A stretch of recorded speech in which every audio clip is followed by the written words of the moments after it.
आज की कहानी। मजबूरी। राधा अपने मायके आकर बहुत खुश थी। उसके गर्भावस्था का 8वां महीना चल रहा था और लोक रीति के अनुसार लड़की की पहली संतान मायके में ही होती है। राधा 6 महीने पहले आकर यही के डॉक्टर के पास रजिस्ट्रेशन करवा गई थी, क्योंकि मालूम था कि प्रसव मायके में ही करवाना था। डॉक्टर भी मां की जान पहचान वाली भी थी। मां के घर देखभाल करने के लिए अधिक लोग थे। यहाँ उसकी माँ, पिताजी, भैया, भाभी और उसकी छोटी बहन भी थी। वही ससुराल में केवल उसके सास ससुर और नंद प्रीति थी। सास ससुर बुढ़ापे में अपनी देखभाल कर लें यही बहुत है, और प्रीति का सारा ध्यान अपने माता पिता पर ही रहता था। ऐसे में अच्छा है राधा प्रसव के लिए मायके ही आ जाए। उसके ससुराल वालों को कोई ऐतराज नहीं था। राधा के पति प्राइवेट कंपनी में उच्च पद पर कार्यरत थे। सास ससुर सरकारी नौकरी से रिटायर्ड होकर पेंशन ले रहे थे और नंद प्रीति किसी बैंक में मैनेजर के पद पर कार्यरत थी। घर में पैसों की कोई कमी नहीं थी। प्रीति की उम्र काफी हो चुकी थी, पर इतने रिश्ते आने पर भी कहीं शादी के लिए राजी नहीं होती।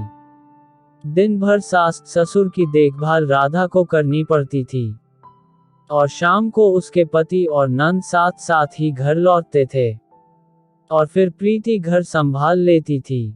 लेकिन दिन भर का घरेलू काम राधा को थका देता था। प्रसव काल में थोड़ी थकान अधिक होती थी, इसलिए राधा अपने मायके में ही पहली संतान को जन्म देना चाहती थी, जहां उस पर ध्यान देने वाले ज्यादा लोग थे। राधा के मायके वाले सभी बहुत खुश थे। उसके परिवार में माता शुरू से ही गृहिणी रही हैं। पिताजी हेडमास्टर के पद से रिटायर्ड होकर पेंशन ले रहे थे। भैया का ट्रांसपोर्ट का काम था। भाभी भी घर पर ही स्कूल के बच्चों को ट्यूशन पढ़ाती थी और छोटी बहन इंजीनियर की पढ़ाई कर रही थी। सभी परिवार वाले आने वाले नन्हे मुन्ने मेहमान के स्वागत की तैयारी कर रहे थे। रोज कभी कुछ खरीद कर लाते तो कभी कुछ, जैसे किसी दिन झूला, किसी दिन बच्चे के कपड़े, किसी दिन खिलौने। राधा का पूरा कमरा छोटे बच्चे के सामान से भरता जा रहा था और प्रसव का समय भी नजदीक आ रहा था। राधा के परिवार में एक बहस छिड़ गई कि राधा बेटी को लड़की होगी या लड़का, लेकिन राधा इस बहस में शामिल नहीं थी, क्योंकि राधा के पति का कहना था कि लड़की हो या लड़का जो भी हो, होती तो अपनी संतान ही है। धीरे धीरे 9वां महीना पूरा हुआ और डॉक्टर के अनुसार अब कभी भी उनके घर खुशखबरी आने वाली थी। राधा के ससुराल वालों के भी फोन आते रहते थे और वो राधा की खबर लेते रहते थे। नवंबर माह खत्म हो चुका था। 3 दिसंबर को राधा को प्रसव पीड़ा शुरू हुई। उसे तुरंत अस्पताल ले जाया गया। सभी अस्पताल चले गए, उसके भैया उस दिन काम पर नहीं गए। डॉक्टर ने कहा ऑपरेशन करना होगा और उसके माता पिता से सहमति लेकर उसे ऑपरेशन थिएटर ले गए। 3 घंटे पश्चात डॉक्टर ने बाहर आकर उन्हें मुबारक दी कि उन्हें लड़का हुआ है। सभी खुश होकर एक दूसरे को मुबारक देने लगे और राधा के कमरे की ओर चल दिए। राधा सबसे मिलकर मुस्कुरा रही थी और नन्हा मुन्ना पलने में सो रहा था। मुन्ने के पिताजी और दादा दादी और बुआ की भी बधाइयां मिल रही थी। 2 दिन बाद राधा को अस्पताल से छुट्टी मिली। तब तक मुन्ने के पिताजी उससे मिलने आ गए थे। अगले दिन से ही राधा और उसके मुन्ने को देखने के लिए घर पर मित्रों और रिश्तेदारों का आना जाना लगा रहा। 1 हफ्ते तक यही सिलसिला चला। मुन्ने के पिताजी वापस लौट चुके थे।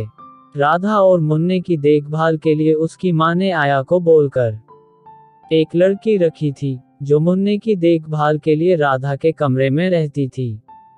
एक दिन राधा ने बाजार से कुछ लाने के लिए अपने पर्स से कुछ पैसे निकालने चाहे तो उसे लगा पैसे कम हैं। जितने उसने रखे थे उतने नहीं हैं। वो कुछ बोली नहीं, सोचा शायद गिनने में गलती होगी। अगले 5-6 दिन उसे लगा पैसे और भी कम हैं। अब उसे लगा कुछ गड़बड़ है, कहीं ये लड़की तो उसके पर्स से पैसे नहीं चुराती है। आया पर तो शक नहीं कर सकते, कई वर्षों से माँ के यहाँ कार्यरत है। उसने ठान लिया कि चोर को रंगे हाथों पकड़ेगी।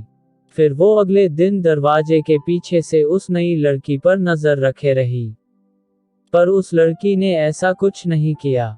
उसके पर्स से पैसे फिर भी कम हो गए। उसने सोचा अब कौन हो सकता है, अब तो आया ही बची है। खैर उसने उस पर नजर रखी और 2 दिन बाद असली चोर उसके सामने में था। माँ के घर में काम करने वाली बहुत पुरानी आया गिड़गिड़ाने लगी, मुझे माफ कर दो दीदी, और रोने लगी, कहने लगी उसका पति बहुत शराबी है, शराब पीने की वजह से बीमार है, उसके इलाज के लिए दवाइयों के वास्ते पैसे चाहिए थे, मैं मजबूर हो गई थी। आप किसी को न बताना, मैं आगे से ऐसा कुछ नहीं करूंगी। राधा ने सोचा इसने मजबूरी की वजह से ही चोरी की है, वरना इतने वर्षों से इसने ऐसा कुछ नहीं किया, इसे एक मौका देना चाहिए। और फिर राधा ने उससे वादा लिया कि वो आगे से ऐसा कुछ नहीं करेगी। राधा ने उसे बताया कि सरकार ने गरीबों के लिए आयुष्मान योजना बनाई है, जिसके अंतर्गत उसे मुफ्त इलाज की सुविधा मिलेगी। आया बहुत खुश हुई और राधा को धन्यवाद देने लगी। दोस्तों आज की कहानी में बस इतना ही। कल फिर मिलते हैं एक नई कहानी के साथ। कहानी सुनने के लिए धन्यवाद।